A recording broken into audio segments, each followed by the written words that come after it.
Më thoshte një mjek, një shkencëtar që gjithçka te neve është reflektimi i botës shtatëzore. Gjithçka tjetër pastaj ka ardhur duke u mbivendosur, duke ardhur në ditët që jemi sot. Aq më tepër politika e ditëve të sotme është një reflektim i atyre ndryshimeve të mëdha që ndodhen në vitet 90, 91, 92. Për të folur për të shkuarën, por edhe për të tashmen, kam këtu një eksponent të hershëm të politikës, por edhe të së majtës shqiptare, zotin Arben Malej. Zoti Malej, mirëmbrëma, mirësellë. Mirëmbrëma dhe faleminderit tani. Kënaqësia është si gjithmonë e imja, si njohje e vjetër, si ekonomik, si vjetër. Beni, si ke hyrë në politikë? Ke qenë, e mbaj mend, unë kam qenë në vitë parti, ke qenë në vitë katërt, ke qenë shok me Bashkim Finon. Shok dhome, 4 Shok dhome, ke qenë shok dhome, e mbaj mend. Bile mbaj mend edhe bashkimin që është bërë dritë pas që çoi në mëngjes për qumër, sepse ishte i martuar që në vitë katërt. Një mik i veçantë dhe një personalitet politik që Shqipëria humbi shpejt. Po, ishte një profil i butë politik, më thonë të drejtën. Unë e mbaj mend sepse edhe e kam njohur që i vogël, sepse shtëpia e tij në Gjirokastër binte te obori Mamanajve, te sheshi Mamanajve ku nga është nëna ime. Kështu që të kam fiksuar që atëherë. Të falenderoj. Atëherë, vlonjat e fillove si ekonomist, si drejtor banke, pastaj në kohën e ndryshimeve si i hyre politikës, pse nuk hyre djathtas, të takonte më shumë djathtas të kaloja. Apo jo? E para dhe mbi të gjitha, po nda eksperiencën time për të bërë apel të rinjve shqiptar që të aktivizohen me politikën. Pavarësisht nga gjithë kostot që kanë politikanët, sidomos familjet e tyre për angazhimet tona politike, politika është rruga më e mirë për të ndryshuar pozitivisht vendin tënd. Kështu që mos të justifikohen, por qoftë të rinj, po qoftë dhe personalitete, duhet i bashkohen sfidave që ka vendi. Rrugtimi im është pak i veçantë. Unë jam rritur në Llakatun të Vlorës, 9 kilometra larg Vlorës. Babajnë e kam pas të përjashtuar nga partia, por partizan, që ka luftuar deri në Kosovë. Dhe ne ishim të gjithë të dedikuar si fëmijë drejt mirëarsimimit. Duke qenë se kishim marrë 2 bursa, dhe në atë kohë ishte vështirë, ti tani e di që vështirë një familje të merrte bursë të tretë. Po, i dyti nuk e merrte. I dyti ishte i vështirë, i tretë ishte pamundur. 2 vëllezër kishin mbaruar agronomi, u detyruat të punoj 6 vjet në bujqësi, të bëj 17 kilometra rrugë në këmbë. Pra punoja nga ora 7 deri në 1 në bujqësi, mos haro që dhe kjo ishte larg nga shtëpia, nuk ishte te dera e shtëpisë, dhe vazhdova shkollën mesme natën ekonomike në Vlorë. Pra ishte, si thua, pika kthimit në jetën time, pasi aty unë pash nga afër statusin që kanë mësuesit tanë dhe sa të dobishëm ata janë për ambicet tona.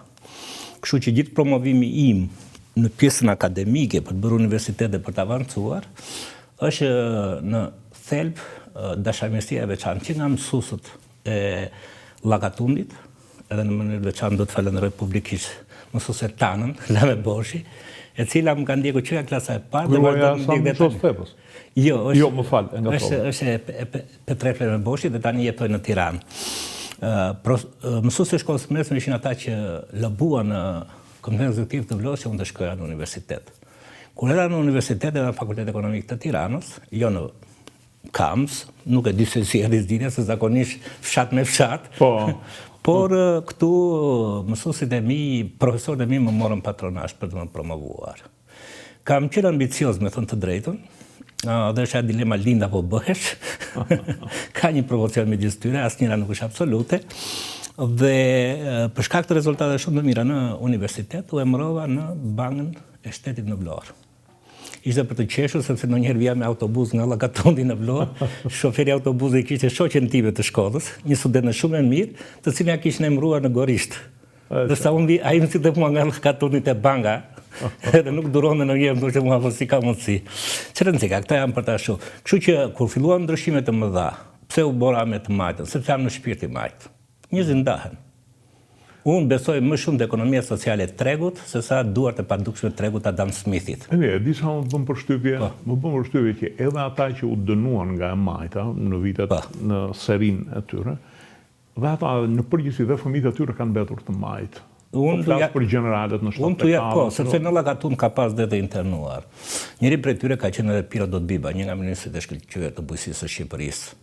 Ai nuk u përjashtua nga partia, po erdhi u penalizua.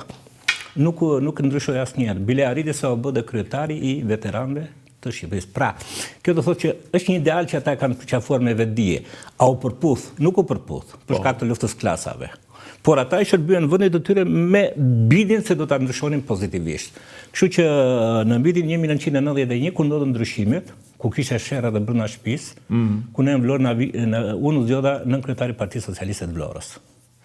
Pavarësisht se shton këmborët e zilës së Vlorës, pra është një zilja që vetëm tut këmborët e urrëties në vlorjatëve, dhe ja them publikisht, ne kishte momente që duhet të dilim me vrap nga Selia, se na thoshin dilni se keni vënë bombë. Ishte një grup I fortëve të PD-s në Vlorë që merrte Gazeta Zëri I Popullit dhe vinte I dilte pranë Selis tonë. E vetëm avantazh që kisha marrëdhënie me njerëzit duke qenë në bankën e Vlorës dhe unë arrita që në shkurt 92 të bëhem drejtori degës BKT-s në Vlorë dhe për shkak se kishte shumë luftë politike, pra një presion të jashtëzakonshëm të PD-s për të më hequr, se dëshëm bankët amenat, një këmbgulje profesionale e Genc Ruli që ishte pedagogu im në universitet për mos lëvizur nga vendi bëri që të rezistoj deri në dhjetor të 92-shit. Pra shikoni dhe atëherë kishte një lloj respektimi të vlerave. Jo ndryshime të shpeshta. Genci s'ka qenë kur fanatik. Okej, po edhe kishte edhe në këtë aspekt në janar 93-shit më ka ftuar një drejtues I projektit të Bashkimit Evropian për në majat e vogla dhe të mesme për të ardhur drejtor I Agjencisë Rajonale të Biznesit Durrës Tiranë Kavaj, që ishte zëmbra ekonomike e Shqipërisë. Kam vizituar në fillim sepse pjesë e bordit ishin në kryetarët e bashkive dhe 3 kryetarët e bashkive ishin në 3 Partisë Demokratike. Por ai ishte njëri shumë I zgjuar, më tha atë punë zgjithon. Unë dua që ti të punoj. Edhe punova. Përvoja me këtë projekt më ndihmoi shumë. Më ndihmoi shumë përvoja në Llakaton se kam punuar në gjitha sektorët. Kam punuar pasaj në naftë 6 muaj, kam punuar në kooperativën bujqësore Sevasterit 1 vit e gjysmë, pra kisha një eksperiencë. Më të madhe kisha eksperiencë njerëzore, si duhen trajtuar gjërat, dhe pasaj pjesa profesionale padyshim. Dhe punova me ta rreth 1 vit e gjysmë. Prandaj ika për trajnim, I përzgjedhur me konkurim nga një projekt I qeverisë amerikane për bizneset e vogla dhe të mesme dhe kam qenë 3 muaj në Amerikë. Kur u ktheva, ishte viti 1996 dhe papritur e gjej vetëm të propozuar nga Partia Socialiste si deputet. Nuk isha se kisha në një ambicie, isha mirë të pjesë personale. Por para të kishte kërkuar Partia Demokratike? Jo, sepse më duket e ka thënë dhe njëherë Berisha në një televizion që ai socialist race. Unë kam qenë I qartë në qendrimin e tij. Unë jam për këtë model. Dhe nuk isha luhatje. Pra, po të kemi parasysh se ju I dini të gjitha historitë e udhëzve, mua më ka pëlqyer shpreha e Churchillit, për fat mira përmendi dia Rama, po me ironi, që Churchilli thotë që për partitë nuk ndryshoj parimet. Për parimet ndryshoj partitë. Pra ti mund ta ndryshosh krahun politik, pra unë tiki nga përset e PD-ja, qëse unë e djata, qëse unë bëjmë lideri një lëvizje që më ndihmon mua të ndryshoj vendin tim, po thjesht të mbjetoj unë për një karike deputet dhe ministri kur. Ka një fakt interesant historik, 1/3 e drejtuesve të revolucionit francez në Basrënës Bonapartit ishin që gjithë në krahun e djathtë kishin ndryshuar domethënë qëndrimin e tyre. Kështu që nuk është në një çudi, mua nuk më habita ndryshimi rreshtim, domethënë të drejtën edhe në atë pikë. Unë nuk e për ligje, di pse, në kuptimin e mirë të fjalës. Nuk është puna për ne. Që ne të kemi ecur dhe të kemi avancuar në karrierën tonë politike, është pabesia me njerëzit e familjes, sepse kanë paguar kost, po sidomos për mbështetësit e thjeshtë, që s'kan përfituar gjë. Ata vriten shpirtërisht. Ne çfarë marrim si shpërblim nga kalimi në një partinë tjetër, thjesht një mbijetesë dhe një rrogë. Kjo nuk e justifikon, se ju e dini shumë mirë që Churchill e ndryshoi krahun politik, po ndryshoi historinë e Britanisë dhe historinë botërore. Pra bëhet për diçka madhore. Dhe unë këtë shqetësim e kam dalë edhe me mikun tim Kasiot Islami. Nuk kam qenë asnjëherë dakord që ai ndryshonte krahun politik. Okej, do vim edhe aty. Okej.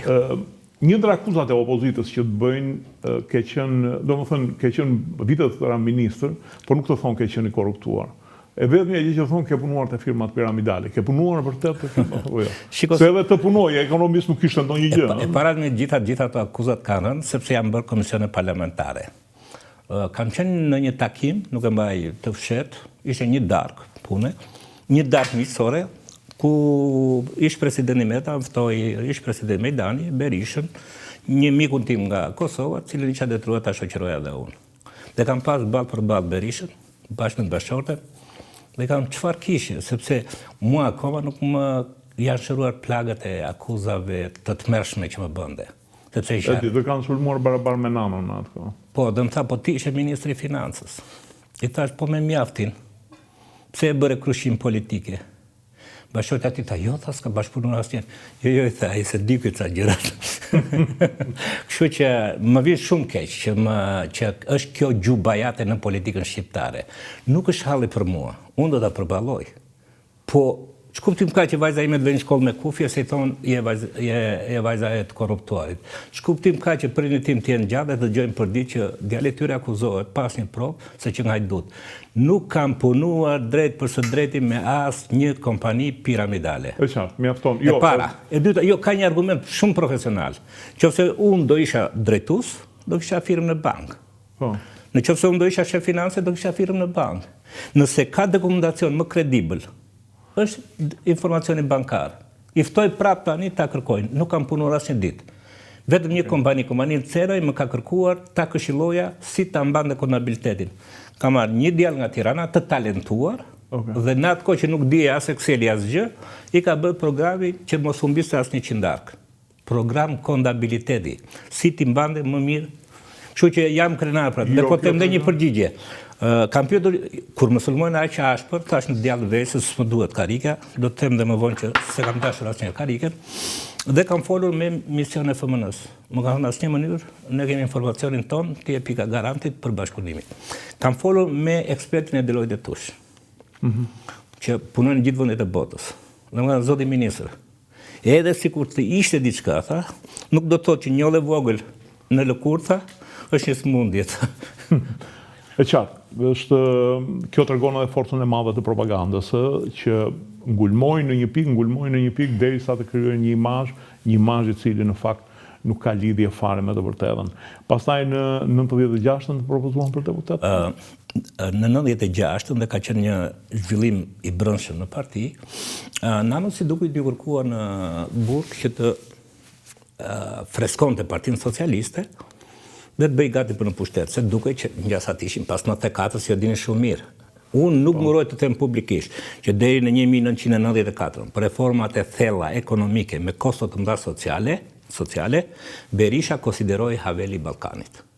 Pas 2004, ku udhëheqësit tonë asnjëherë nuk e pranojnë, dhe kanë frikë që mundohet dhe me Ramën, nuk e pranojnë që do paguash kosto për reformat, ata bazohen më shumë në vlerësimin ndërkombëtarëve, që një pjesë që dinin diplomaci është pragmatiste dhe jo realiste, dhe nuk kuptojnë kur do të dalin nga politika. Dhe ju e dini, në momentin që desh të ndryshonte kushtetutën për ta bërë republikë presidenciale, në 94, pasi dështoi, ishte i bindur, sa ai nuk ishte i bindur që me vlerësimin ndërkombëtar ai do ishte fitues.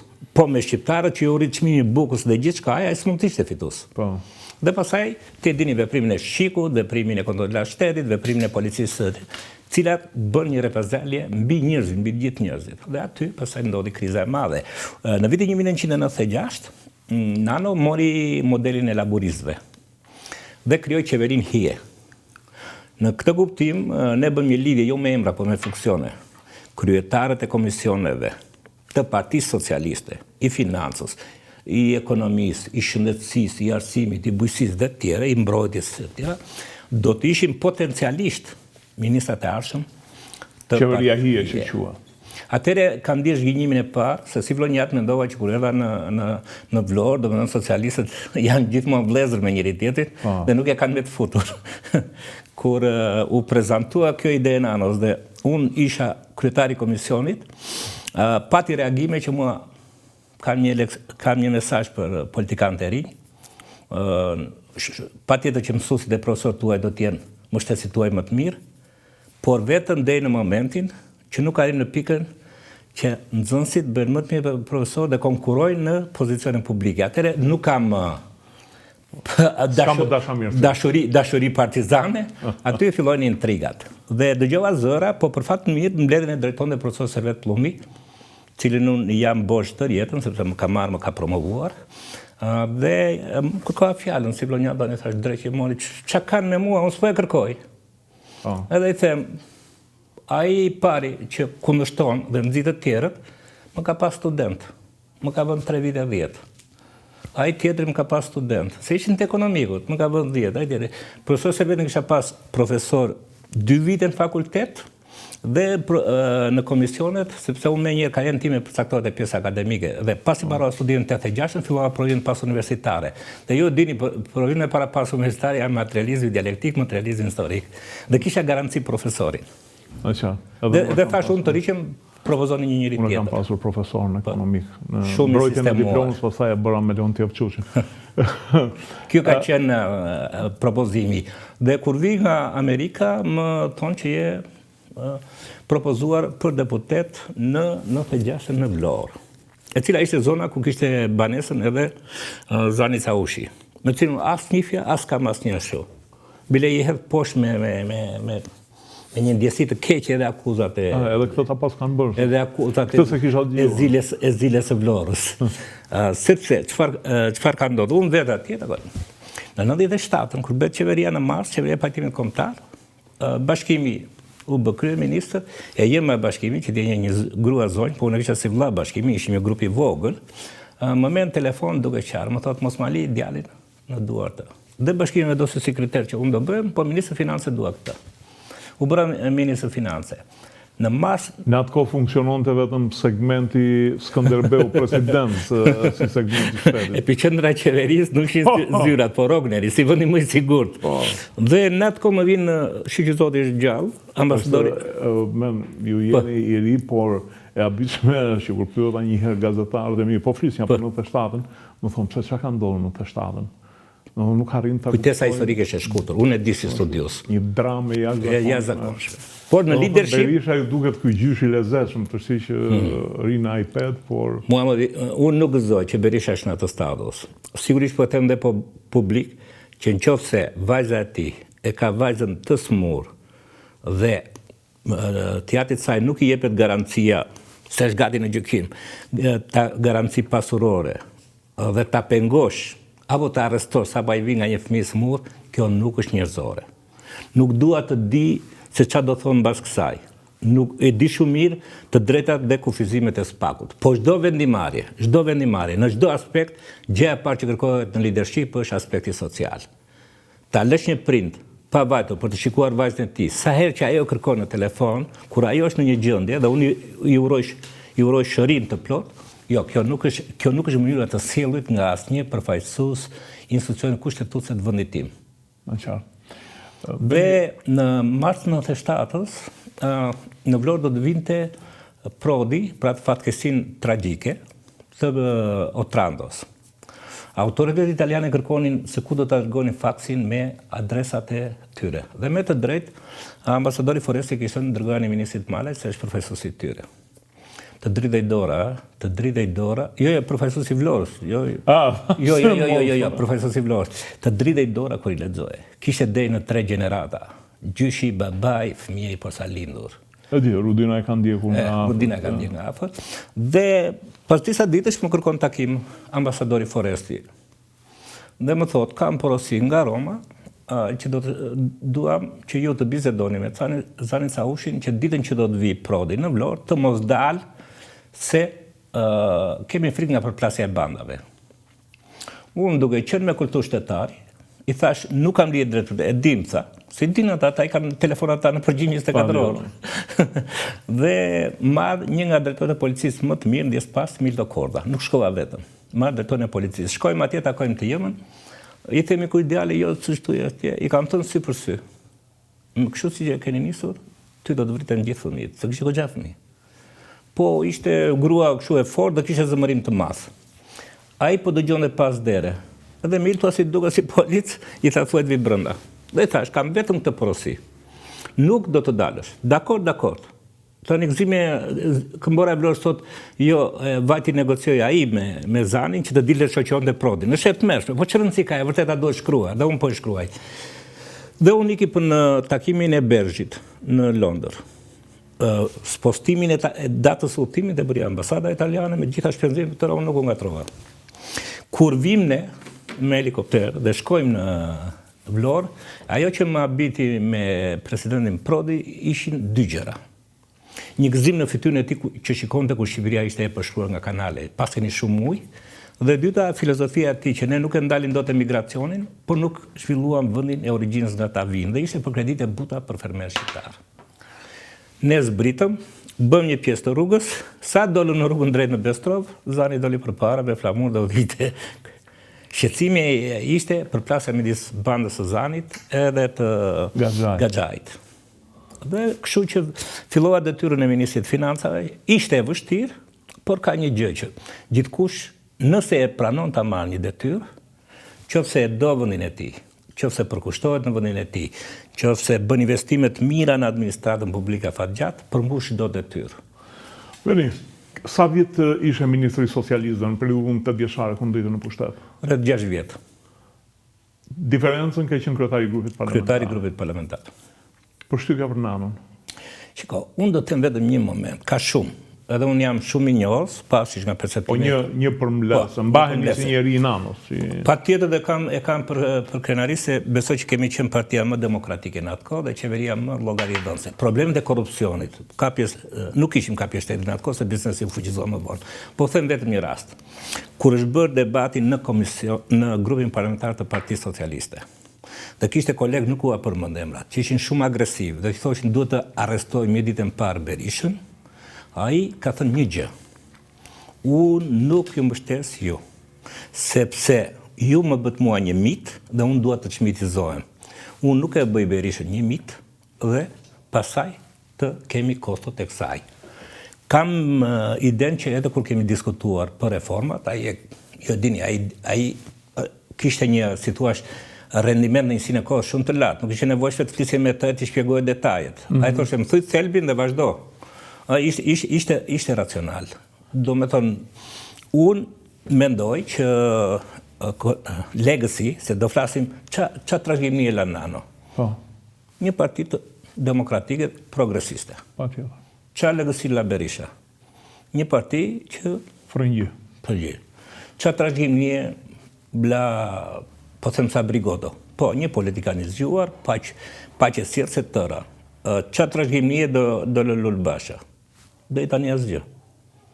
Pra, do me thënë... Ose Ilir Meta. Ose Ilir Meta. Pra, njerëzit duhet mendojnë për trashëgimin që lënë, qoftë familjare, qoftë politike, qoftë ekonomike. Pate përplasje me Nanon, kisha përplasje ku e kundërshtojnë, mbaj mend një herë për një anije greke që ishte ndaluar në radhë, të tha që e kishte marrë kuptohet, ambasada greke fute, ndoshta se shumë rasteve nuk e kujton, po e kundërshtove, sepse dyshoj për kontrabandë. Nanon e kam kundërshtuar disa herë. Kam pas një avantazh në ballafaqimet tona, që sinqerisht unë gjithmonë qetësa t'i bëhet me vete. Dhe unë i thosha, për mua nuk bëhet. Qoftë do ta bësh, urdo qetësa ta bëj dikush tjetër. Unë ikim në parlament, dhe vazhdoj jetën i qetë. Por Nano të mirë kuptonte, nuk të impononte. Unë kam pasur disa raste. Unë kam pas një rast që ne, Ministrë Finance me kryeministrin, kemi debatuar 3 muaj për një emërim në drejtëria e përgjithshme të tatimeve. Dhe tash nuk bëhet. Sepse ligji, këta ministra që justifikojnë tani, justifikojnë se nuk kanë personalitet, sepse ligji kërkon që drejtojnë e përgjithshme doganave, drejtojnë e përgjithshme tatimeve, dhe drejtues të institucione tjera, ti përzgjedh dhe ti propozoj ministri linjës. Pastaj ka të drejtë në të raste vetëm kryeministri sipas ligjit të zgjedh nga të, ose Këshilli i Ministrave. Dhe Nano nuk e bëri. Nuk e bëri sepse Nano ndoshta dhe mësoi nga përvoja e keqe e firmave. Dhe unë nuk e miratova asnjëherë, derisa arritëm në pikën që ai nuk më impononte, po thoshte pse nuk e bën. Unë jepja gjithmonë një arsye dhe në fund i thash. Patos Nano si ekonomist që e vlerëson. Unë besoj se kishte vizion. Kishte vizion dhe në atë që ndante në takime ndërkombëtare ishte i respektuar. Etika, bonesa, që shkëthon këta në njëra, apo gjua, por unë mendoj që edhe në aspektin e konturimit të aty reforma që bëm ne, ishte pa tjetër mbështetja ti, pa tjetër vizioni ti. Nuk mund të ketë ministër dhe për këta ministrat e rinj, që mund të jetë i suksesshëm, pa mbështetjen e sinqert dhe të plot, por edhe ligjore të kryeministrit. Qofse dikush, një ministër, krijon një konflikt me kryeministrin, gjëja më e mirë është jo të nënshtrohet. T'jap qetësa, të vazhdoj, do ketë qarkullime prapë. Me Ilir Metën punove? Me Ilir Metën e kemi qenë në Partitë Socialiste. Sigurisht që nuk kemi pas marrëdhënie të mira, e them publikisht. Unë kam konkuruar Ilir Metën 2001 me atë frymën modernizuese të forcave politike, sepse ju e dini në Perëndim mund të konkurohet dhe me kryeminist aktual. Po. Bile njerë shoku Baton, ose Beton, nuk e di se ndaj do të, më ka kritikuar me një lloj arrogancë, si guxon ti të konkurosh Ilir Metën në atë kohë. Është i dashuruar me kryeministrat. Është i dashuruar, po dashuria e madhe të vret. Dhe e kam konkur... E keni ndiu dashuria të ndur. Edhe kur u bë ai konkurim, unë kam letrën e Metës, se unë kam bërë një korrespondencë mirë për të shkruar dhe për ta lënë pas të shkruar, ku ai kërcënonte kryesinë ose ky të riqet nga gara, ose Meta kishte një ide fikse që unë isha i futur i Nanos. Në fakt, Nano nuk më mbështeti, më tha nuk është koha jote. Këtu jemi, ti e i ri, do punojmë bashkë. I thash, jo, këti duhet një mësim që mos të marrin pushtet absolut. Dhe u bë gara. Për herë të parë, vjedhja e votave në Partinë Socialiste ka ndodhur në atë garë, e denoncuar nga profesori dhe njëri i nderuar, Zabit Broke. Po? Një burë, dhe pastaj, ndoshta me cinizmin e tij Meta më ftoi, dhe kemi bërë një bisedë në kryeministri. Më tha ti e del punëtori e kështu. Hajde tha bashkë ta ndajmë Partinë Socialiste, ta ndërtojmë ne të dy. I thash, e para i thash sa është distanca jonë me Partinë Demokratike. Është 6%, 7%. E dyta, sa me Nano po të krijoj partinë e tij. Po do marrë edhe 10-15%. Po mirë, i thash unë. Tani ne të ikim nga pushteti. Jo, tha, ta marrim ne pushtetit dhe Nano të vitë negocioj me ne, jo ne me Nano. Ika dhe në mënyrë pa besë. Pasi unë dola nga kryeministria, thoma gëllçi, se këta shërbejnë dhe pasaj harrojnë që të pagojnë çmimin, bëri një njoftim indirekt në shtyp që kryeministri Meta ftoi për ministër bujqësie zotin Arben Mala, që si ishte e vërtet. Dhe unë me atë u morim vlonjat, kur më pyetën gazetarët, tani ishte e vërtet, po unë e negociova me vjerën dhe ajo nuk pranoi. Okej. Beni, megjithatë ka fjalë që Nanoja ka dashur të ta lejë ty Partinë Socialiste në 2005. Është e vërtet, jo vetëm mua. Nano ka bërë mesa diun 3 takime. Një ka qenë Ben Blushi, një ka qenë Petro Koçi, sipas, unë nuk e di dhe nuk i vërtetoj, dhe Nano më ka thirrur mua dhe kemi biseduar. Dhe më ka thënë, unë kisha fituar të drejtën për të shkuar në Harvard. Në 2002, kur Nano më kërkoi në qeveri, unë kisha fituar drejtën nga qeveria amerikane të shkoj në Georgetown University. Dhe ma prishja të projekt, dhe kemi folur, dhe e them, këtu çfarë i kam thënë Nanos, pa deformuar asgjë.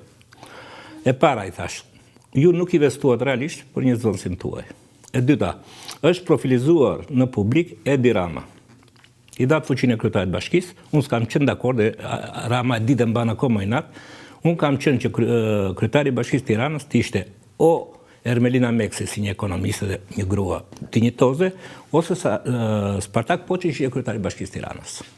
I thash, e dyta, i dhash pushtetin në media, sepse ndryshe nga gjithë të tjerët, Rama, çdo punë me Ramën ta zgjidh vetëm ndërmjet medias, jo drejt për drejt. Po sepse vetë është produkt mediatik. Po është qëndrim shpërdorues, nuk është qëndrim kështu parimor. Dhe treta i ke dhënë kontaktin me biznesin. Tani i thash që unë, po do të mbështes unë, tha. Jo, që unë të ri aty, thash, të marr Partinë Socialiste. Dhe Rama i këshilluar dhe nga disa këshilltarë që i ka afër, që merr targën e Partisë Socialiste, atëherë ne do kemi vetëm një krizë. Nuk do kemi një parti unike. Dhe unë nuk e dua këtë version, me kam ikur në Harvard. Më kujtohet në këtë punë e partisë, kur ne patëm krizën e 98-s, Nano i mbylli telefonat edhe me Prodin, sepse edhe me ambasadat, sepse mendoj që e hëngrën mbrapa shpine. Dhe thosh, unë kam bashkëpunuar me ta në Kuvli. Dhe kur ka folë me Prodi, nuk kam qenë prezent, po një nga kolegët e vërteton, i ka thënë Prodi që unë përfundimisht nuk duhet me politikë dhe duhet iki nga politika.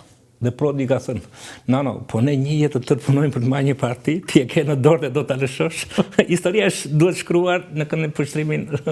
Jo, ka shumë legjenda për këtë. Prandaj po të pyes se ti ke qenë aktori dorë së parë. E kemi bërë bisedën, ai ka qenë, më tha dhe do të mbështes edhe unë, po unë nuk unë nuk e kisha dëshirën e madhe për të bërë një karrierë kush e di. Nuk kam binen që unë jam njeriu më i mençur apo më i miri. Por kam një gjë, dhe këtë vërtetoj, që unë kur e marr një detyrë o e bëj, 100% o s'ka. Okej, atëhere, ka një legjendë që Nanoja ju bë presion nga amerikanët që ta linte postin e kryeministrit, sepse qeveria ishte shumë e korruptuar e të tjera. Shumë pak se sa sot, Berisha e kaloi, ka konkurrencë, nuk është se s'ka konkurrencë. Okej. Me rrugën e kombit dhe me këto nuk i bëri golat e vogla. Ta them unë rrugën e kombit si është bërë, por nuk ja vlen sepse rruga e kombit ishte më shumë një investim geopolitik se fizik. Në vërtet. Për të situash për të avancuar procesin NATO. Dhe antarësimi NATO është gjëja më e madhe se çdo antarësim tjetër. Nëse NATO do të ishte ajo që ishte. Po, me vërtet. Duhet të kaloj pak momentin kur juve ikën në Harvard edhe u kthyehet në periudhën e parë, në mandatin e parë të Ramës, ose më saktë në mandatin e parë në opozitë të Ramës, në Partinë Socialiste. Ju krijuat një lëvizja për mendimin ndryshe. LMN bashkë me Ben Blushin, Marko Bellon, Andi Sarasanin Ndjes Past, edhe Kastër Islamin. Dhe pati një mbështetje të mirë në 2 takime në Tiranë dhe në Durrës. Pas asaj u stopua. Filluan kontradiktat brenda LMN-s? Nuk duhet paragjykoj asnjë njeri. Ajo që duhet të them është që duke qenë iniciatori i saj dhe të prezantuar publikisht në Universitetin Evropian Tiranës në praninë të disa personalitete të Partisë Socialiste, duke filluar me profesor Mejdanin, nuk synonim një parti të re. Ne synonim brenda Partisë Socialiste të kishim një fraksion për të imponuar cilësinë e vendimarrjes. Mos ishte pak shpejt Beni që t'i kërkohet dorëheqja në Ramës? Nuk kemi kërkuar dorëheqjen. Ne kemi kërkuar vetëm demokratizimin e partisë. Debati i me Ramën ka qenë dhe mbetet. Unë në përvojën time isha që Partia Socialiste duhet modernizoj përpara se të vinë në pushtet, ky ishte thelbi i lëvizjes. Rama thoshte do vinë në pushtet dhe pastaj do modernizojmë partinë. Por e vërteta ndodh që kur ti nuk e bën këtë ndarjen e pushtetit. Për shembull, ne kishim deputet që ishin dhe kryetar partie. Ne kishim kryetar bashkie që ishin në nivelet larta në kryesinë e Partisë Socialiste. Pra, pushteti ishte përqendruar në pak duar. Atëre thelbi i kësaj lëvizje ishte kufizimi. Pra, një deputet do ketë vetëm një mandat, vetëm deputet. Një kryetar bashkie do ketë vetëm këtë mandat. Kufizimin e mandateve në kohë, sistemin e votimit të drejt për drejt dhe me balotazh. Pra, nuk kishin një qëllim të keq. Por ajo që vërtetohet dhe më vonë është që Rama është i viktimizuar në vetvete për të qeverisur me pushtet absolut. Mirë, po shkenca politike dhe thotë pushteti absolut të korrupton në mënyrë absolute. Dhe mua më vjen keq për njerëzit që rrethojnë Ramën që nuk kanë guximin ta ndihmojnë që ai të shpëtojë kësaj. Do të diskutojmë edhe këtë pikë, po duhet të kaloj pas. Tani lidhur me amerikanët. Kronologjinë, duhet të ndjek. Lidhur me amerikanët. Shiko, Nano bëri pasysh nga arsyet. Ndoshta te di vetëm Nano, ja. Më tepër po ju kërkoj. Jo, po ne kemi të drejtë të analizojmë. Domethënë, ne kemi bërë debat në KPD. Kishte shumë veta që thoshin të luftojmë për mandat të tretë. Unë jam ngritur e kam thënë, koleg, sepse unë ndjeja më mirë se ishin financat. Duke ditur shkallën e korrupsionit, duke ditur vlerësimin negative nga ndërkombëtarët, duke ditur problemet reale të shqiptarit, thash. Mandati i tretë merret vetëm nëse ne do zgjerohemi djathtas. Dhe ju po ta keni parasysh dinamikën e ngjarjeve, Nano tentoi të zgjerojë djathtas me Genc Pollon, zotës kryeminist të ministri i jashtëm. Si duket ajo bllokua nga ndërkombëtarët, se thanë fillim, po e di ai, unë nuk e paragjykoj, dhe në këtë aspekt Nano kishte një bindje që mandati i tretë do të ishte, sepse kishte dhe aleanca e mjaftit me PD-n, që bënte për ditë protesta, që bënte shfrytëzonte varfrinë e njerëzve.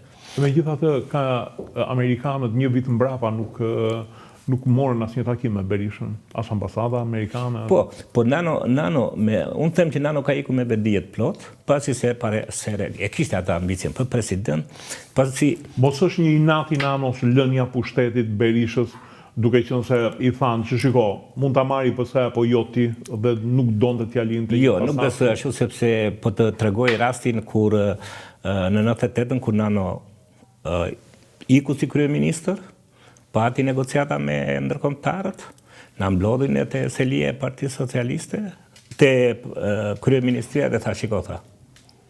Është era e parë, po tani janë deklasifikuar ato dokumenta. Tha amerikanët parapëlqejnë tha Ilir Metën tha. Por unë tha nuk u mor asgjë për sipër dhe let asgjë Partia Socialiste pa interferencën time. Si duke interferenca nën tavolinë ishte sepse u zgjodh Majko. Ke parasysh.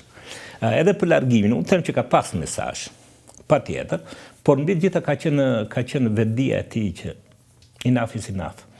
Dhe fakti që ai pati zhgënjim të madh nga politika, jo thjesht nga njerëzit brenda Partisë Socialiste, është fakti që ai ndarje me PS nuk e bëri teselia e PS-s. Ai e bëri teselia e kryeministrisë. Ai dha mesazhin e Dorëçës si kryeministër dhe si kryetar partie dhe iku nga Partia Socialiste jo nga selia, por nga kryeministria. Domethënë, unë po iki një herë për gjithmonë.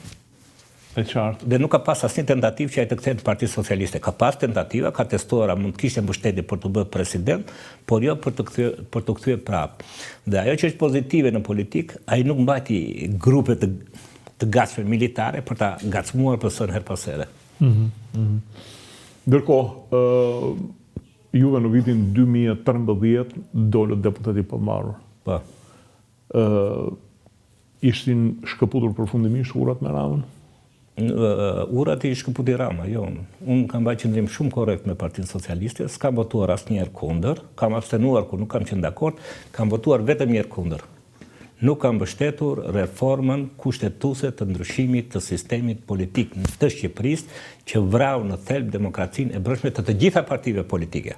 Kemi bërë mbi 3 orë debat në kryesi, debat të tensionuar me njëri tjetrin, që ti nuk mund ta ndërmarrësh të hap, pa na sjell një memo të bërë nga profesorët e të drejtës kushtetuese që Shqipëria ka plot. Ndërkohë, zoti Malaj, juve i keni dhënë mitin Berishës, sepse kthimi në 2005-ën po jep prapë të drejtën Berishës në 2025-ën të thotë që shiko, me mua vini në pushtet. Është pikërisht kjo që ka mbetur nga 2005-a, që ai bjem dakord që nuk jemi dakord. Ai riktheu mbas 97-s, edhe Eles Byberaj thot në kujtimet e tija që jo ai individ, po ajo parti nuk duhet të ekzistonte më.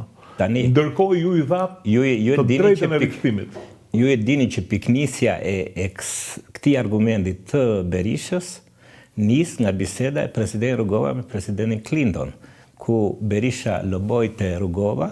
Dhe Clinton i tha lumi nuk kalon 2 herë në Clinton bë. Tani ai thot 3, nuk ka për të kaluar as radhe. E kam të qartë, por mitin ja keni dhënë ju në 2005-ën. Shiko, miti ai nuk e ka të pasur as nga 2005 as nga 92-shi. Atë po e risjell në pushtet kalbëzimi i qeverisjes të Edi Ramës. Nuk vin njëri thjesht për nostalgji. Njerëzit nuk do votojnë për nostalgji. Le që thot Berisha, do votojnë për atë që shohin. Dhe në qofse PS-ja, rilindja, bëri lidhje midis politikës dhe krimit. Të shikoni, deputet, kryetar bashkie, njësme në institucionet kushtetuese, janë mandatuar në emër të Partisë Socialiste. A duhet të them një rast për integritetin. Në 2005-ën, kryshin e parë me të fortët e bëri Fatos Nano. PS-ja. Dhe kur është diskutuar në kryesit Partisë Socialiste, që 2 deputet që kishin biznes, Tom Doshi dhe tjetri Paulini Sterkaj, t'i propozoheshin Partisë Socialiste në Shkodër, në mbledhjet kryesisë, jo pa qëllim, Nano tha që këta do veti propozoj Ministri Financës, Arbeni.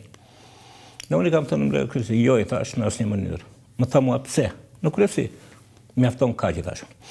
Dhe nuk jemi duke folur për njerëz që në farë mënyrë kishin një vokacion të djathtë, sepse krushin me krimin e kishte bërë dhe Berisha përpara. Berisha po, nuk diskutoj. Edhe sot që Berisha do të shtihet si i virgjër skalionin e dytë e ka. Shiko, plagët e rënda sociale që duhen dekada të shërohen, në jetën sociale, shoqërore dhe politike të Shqipërisë janë krijuar nga keqeverisja personale e Berishës që ushtronte presion dhe kontrollonte gjithë sistemin e pushteteve. Dhe kjo është legacy që ati do i mbetet. Unë po shkruaj një libër për piramidat. Dhe rastësisht më del një urdhër sekret që u kërkohej. E kam postuar në Facebook. Unë nuk dua grindje, unë dua fakte. Si ta zbusim politikën shqiptare. Që u kërkohej të gjitha strukturave të Partisë Demokratike në veri të vendit nga Tirana e Lartë të mobilizoheshin urgjentisht. Beni, një pyetje, shumë nga Partia Socialiste nga të vjetrit vajtën u falën te Berisha. Që të nanoja? Unë nuk di që nano është falë të Berisha. Po i kërkoj për president. Është tjetër gjë ti kërkosh dhe tjetër gjë të bësh pazar. Atë një rast tjetër. Bëri më falë. Vajti kur Oldashi konkuronte me Ramën, është kush është Rama, po Vajti dha për krajën e Oldashit. Falje e Berishës, të falësh të Berisha. Të një gjë. A ishin bllokimi zgjedhjeve nga Edi Rama për dokumentat e identifikimit?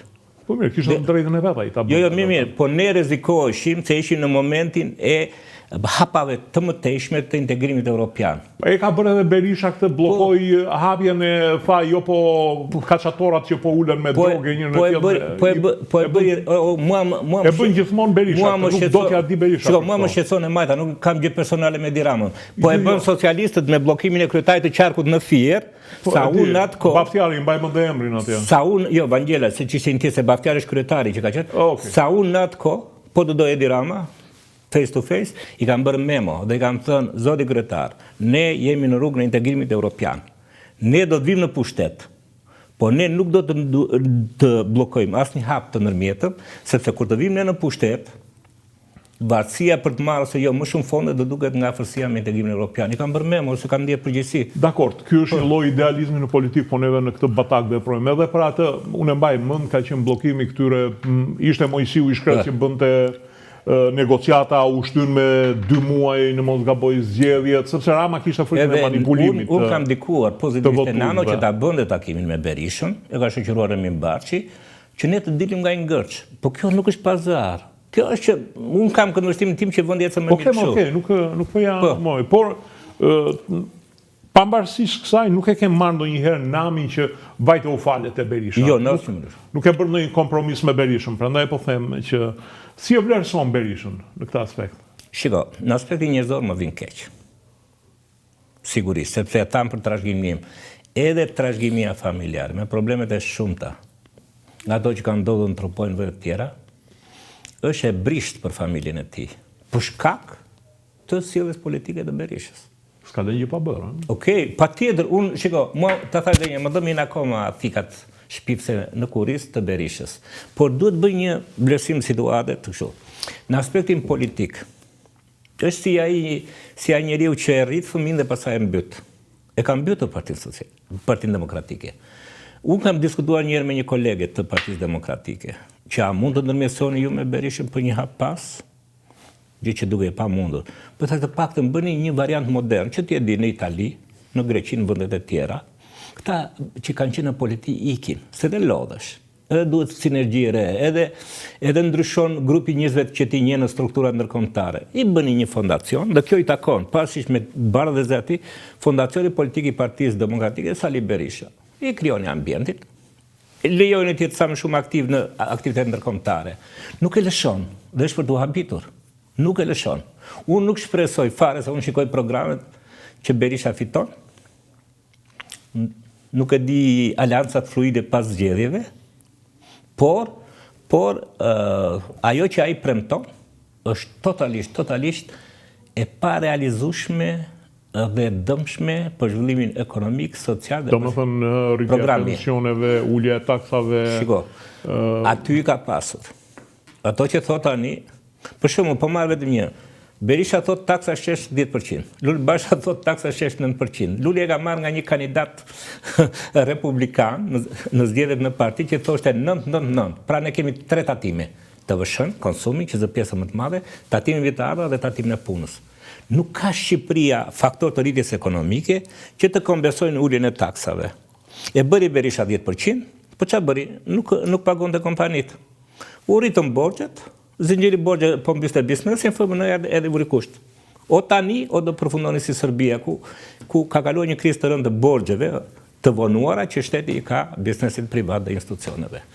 Kështu që dhe nga pikpamja e arritjeve ekonomike nuk ka ndonjë legësi.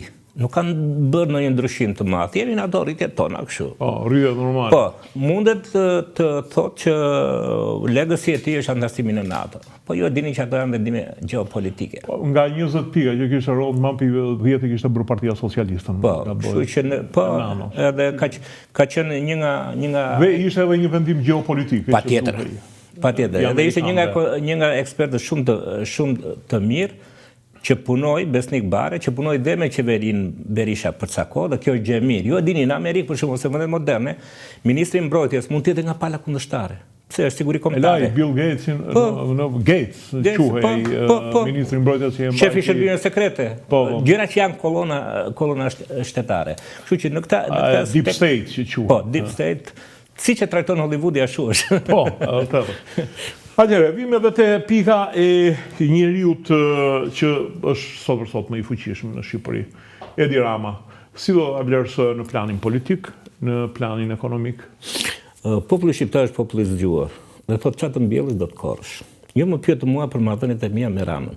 Në 2013 unë dola deputet i pavarur, sepse unë për 16 vjetresh kam pas mbështetje maksimale të votuesve të Vlorës. Dhe ti morë goxha vota atëherë. Dhe unë nuk mund t'ikja si zvaranik, që me që tha Rama ik edhe ik. E para, e dyta, Rama ishte i pa shpirt në fushatën kundër. Rama bashkë me vllajën e një socialisti bën një video që unë nuk mund ta besoja që keqësia shpirtërore ai në deri atje, sa keni një spot, po duhet ta sjellë tjetër, thirrje të drejtë për drejtë Ramës, vota për Albert Mallaj është votë për Sali Berishën. Vajti dhe shpifi për deklarimin e pasurisë. Me mjaftin, sa unë e detyrova drejtuesin e mjaftit të bënte përgënjeshtrim të menjëhershëm shqip dhe anglisht, sepse tha nuk e lexova dot deklaratën e Mallaj dhe më nxori mua gjë ministri më të varfër financa në botë, se kishte ecur një nga fillimi. Dhe arriti derisa nxiti atje, në parlament sa vum kuti për të më denigruar mua. Për integriteti është si kutia kursimit, do të hedhësh për ditë. Dhe unë hedh për ditë para të kutia integritetit tim, pa veprime, jo para, që ta kem si mbështetës në momentet këqija. Do në gjëra të papranueshme. Unë nuk dua të them sot të gjitha, se nuk është problemi natit personal. Bëri luftë të paprincipt në PS. Gjaketat e vjetra. Kush i gjaketat e vjetra? Ishin 50 vjeç. Unë vija nga një program leadershipi një vit në Harvard. Ai mbajti njerëz që në Parti Socialiste që s'di të shkruanin një copletër. Pra nuk ishte luftë gjaketash, ishte luftë individësh dhe futi luftën ngrinjen midis socialistëve. Futi njerëzit e tjerë Rama, faktikisht në Partinë Socialiste. Po nuk është, shiko, nuk është kontribut publik që unë të fus 20.000, edhe unë mund të fusem ndogana këtë mdesh qefi dhe në tatime. Po e qartë. Jo, nuk mos e justifikoni, se dëmtoni. Jo, nuk e justifikoni, po Edi Rama është akuzuar publikisht nga Arben Ameta që pi vetë 33.000 euro. Por do të pyes për Arben Ameta, i ke pasur shef kabineti? Po, e kam pasur. Çfarë mendimi ke për të? Sepse ai thotë unë e bëra reformën financiare. E kam bërë ligjin për programat. Jo, s'ka bërë asgjë ai sepse politik bërësit janë ministrat. Në qoftë se vizioni im nuk ishte për reformat, nuk mund të më ndryshonte ai. Pastaj unë certifikatat e asaj që kam bërë mirë për vendin tim kam të shkruar nga Fondi Monetar Ndërkombëtar dhe gjithë donatorët. Shefi i kabinetit është një ndërmjetës për të menaxhuar ekipin, po jo për të bërë reformat. Reformat letrat po ja, për të kaluar. Plus që kishte edhe pengesa arsimin bazë, se kur të mungon njohuri të bazë, është si punë e themeleve, nuk ngre dot shtëpi me shumë kate kur themelet janë të dobta. Unë nuk e gëzoj atë që ai ka. Kemi folur para një mueca. Më nisi një sëmësoj, marrëvënie, okej. Tha, dua të falenderoj, tha, çfarë kam bërë unë? Se ai vajti më shkarkoj nga bordi Bankës Shqipërisë. Pra morëm bodën, që ishte ministër ku digje Shqipëria, Edi Rama, nuk e mori për aftësi profesionale, e mori për të dobësuar Partinë Demokratike në Korç dhe për të krijuar premisa pozitive për një biznesmen që të kishte përfaqësues në Borë Shqipërisë. Nuk janë kështu si shet Rama. Dhe kur ai u ankua njerë që unë rrezikoj të vritem dhe familja ime ka rrezik, unë dash një deklarim që do të jetë turpshme për vendin tim, që të ndodhë qoftë një krim ndaj atij, i zonës së Shqipërisë, jashtë Shqipërisë dhe ndaj familjes së tij. E kishte lexuar dhe më falenderoi. I thash nuk ka nevojë, po jo bo kështu, nuk dua ty në muhabete. E qartë. Por kishte vullnet, po ka rënë viktimë e instinkteve të tij. Dhe atë që thot ai në raport me Ramën nuk është dinjitoze vetëm për një fakt. E përmend shpesh, Eleonora Roosevelt thot, asnjëri nuk mund të trajtohet i pa respektuar nëse nuk e pranon ai vetë. Sepse ai nëse ka pas kaq shumë shqetësime, minimalisht do të jepte çelësat. Jam shumë dakord. Në gjithë ashtu sigur ka kundërshtuar. Unë kam marrë pjesë në disa mbledhje qeverie dhe Asnjë riskisht akuzim ta kundërshtonte Ramën. Po të them edhe për Ramën gjë. Në 2017 më ka dërguar një miku të përbashkët dhe tha Rama do që të shkosh në qeveri. I thash unë më shumë pëlqej Bankën e Shqipërisë. Jo thjesht guvernator, po sigurisht kur je ministri finance të shërbesh edhe në politikat monetare duke bashkuar njëri është gjë e mirë. Më tha po ishte nano, më tha po lidhuni një herë me njëri tjetrin tha. I thash nuk kam problem. Po ai do të mbaj dhe Benameta, tha. Ta mbaj tash. O lavi poshtë në po bën çaka tha, po ma bën shumë të lehtë. Nuk kam asnjë rezervë thash, po kam vetëm një gjë që dhe ti ma vërteton. Që sa herë që një ministër, se më thoshin kolegët, në kemi kaq misim me njëri tjetrin, sa herë që dikush kundërshtonte Ramën, me njëherë në mënyrë kështu të pickueshme, reagonte dhe u hidhej me kundër argument Ahmetaj. Dhe i thash ka dy gjëra. Nëse unë jam qeveria, s'do ta bëj dot. Nëse ai bën, unë do ta kundërshtoj. Okej, më tha, mua ma lehtësoi. Vajti pasaj, kur doli qeveria, unë sisha dhe nano tregu korrekt, tha, kaq dëgjoja, i thash ishte oferta jote. Pra, edhe në këtë rast, ishte Rama që përzgjodhi midis të dyve. Kështu që edhe ai e ka dashuruar atë. Po kam idenë që Ahmetaj nuk ishte ai që kërkon të shitej një ministër i suksesshëm, reformator. Jo, i kishte krijoi idenë sigurisht e...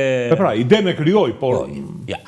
Shiko, nuk bën dot reforma pa krijuar një frymë të mirë në ekip. Për shumë, unë kam qenë ministër financa në 97-ën dhe kam vuajtur shumë.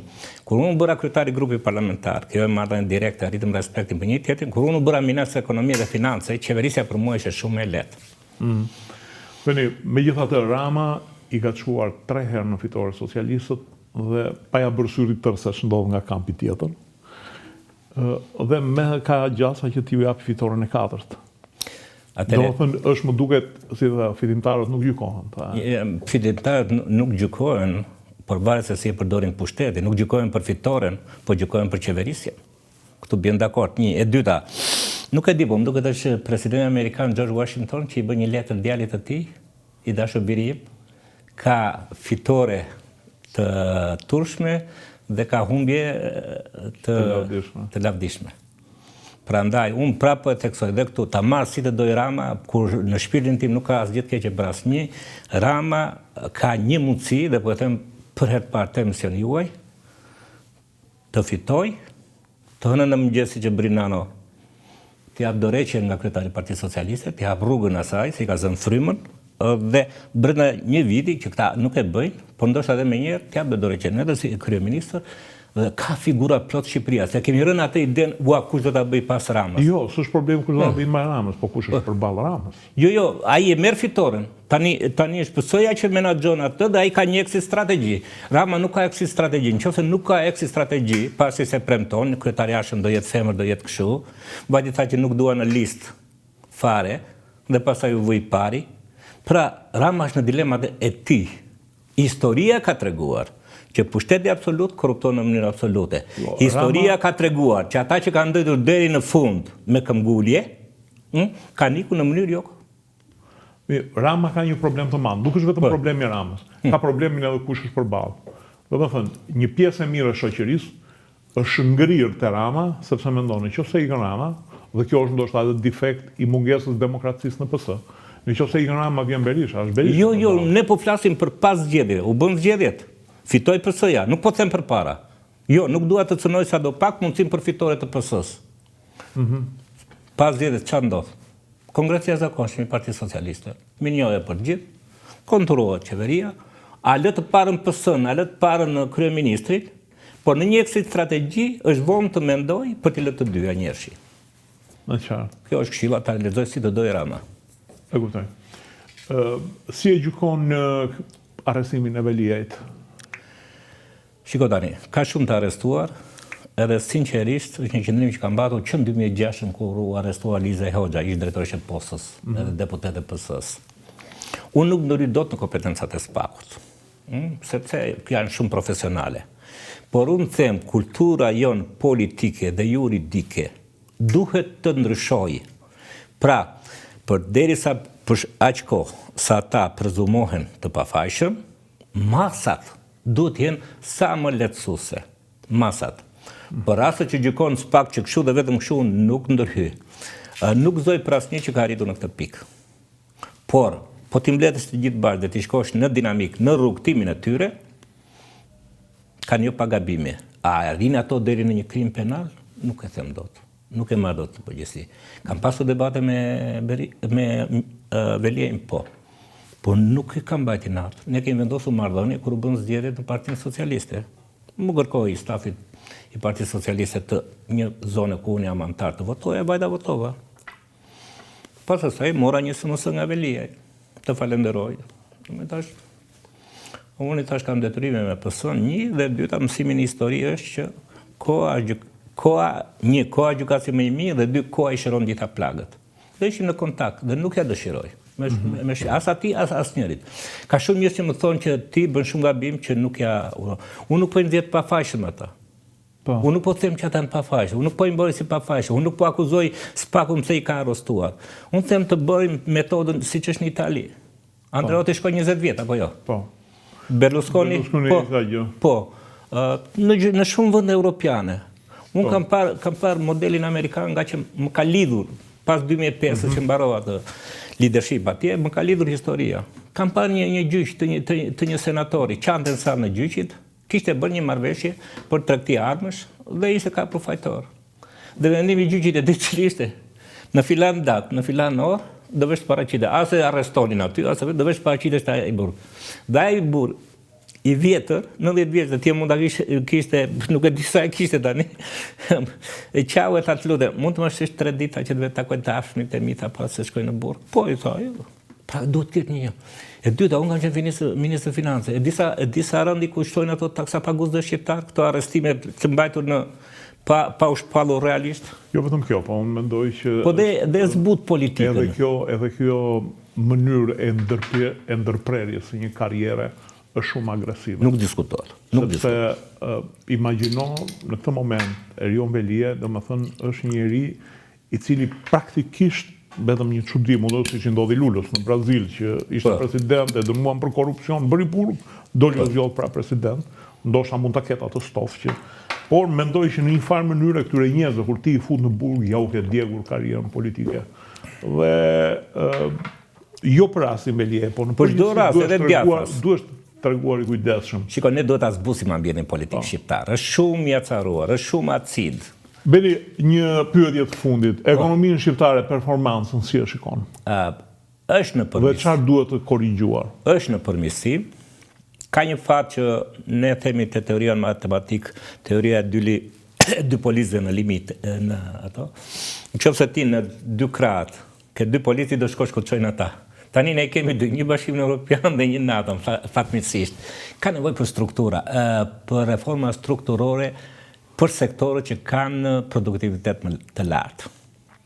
Në luftën është ekonomia e dijes, është industria, janë shumë sektorë. Në fushën e bujqësisë jemi më keq se sa çdo vend tjetër dhe nuk ka një strategji të saktë, nuk ka instrumente të saktë dhe është e dhimbshme, unë nuk gjej fajtor asnjëherë, sepse nuk marr atributet e një pushteti tjetër. Por unë di që autoritetet e Bashkimit Evropian kanë bllokuar 33 milion euro dhe kërkojnë që t'ia kthesh pas, që nuk është e drejtë për mua. Po tisha dhe e dyta, kanë shtyri padi që ka 112.000 milion euro. Pra, tani, qofse qeveria bën propagandën që ne po rrisim mbështetjen e bujqësisë me parat buxhetore, po ne s'duhet të humbasim këto se bujqësia jon ka nevojë për skem sigurimi, ka nevojë për cikël të plot, ka nevojë për trajnime, ka nevojë për ekspertizë për tregjet, për gjithçka. Dhe pra, sektorët që ulin varfërinë, sepse kjo është një, dhe sektorët që çojnë më lart ekonominë, duke krijuar bazë të qëndrueshme edhe për rritjen ekonomike dhe për stabilitetin financiar. Qeveria e majt duhet të ketë thelb kohezion social, të gjitha politikat e saj. Pavarësisht nga efektet në sektorët e ndryshëm real të ekonomisë, në fund duhet të testohen me atë. Zoti Mualaj, unë ju falenderoj për sinqeritetin dhe për bisedën. Faleminderit. Faleminderit edhe juve që na ndoqët, natën e mirë.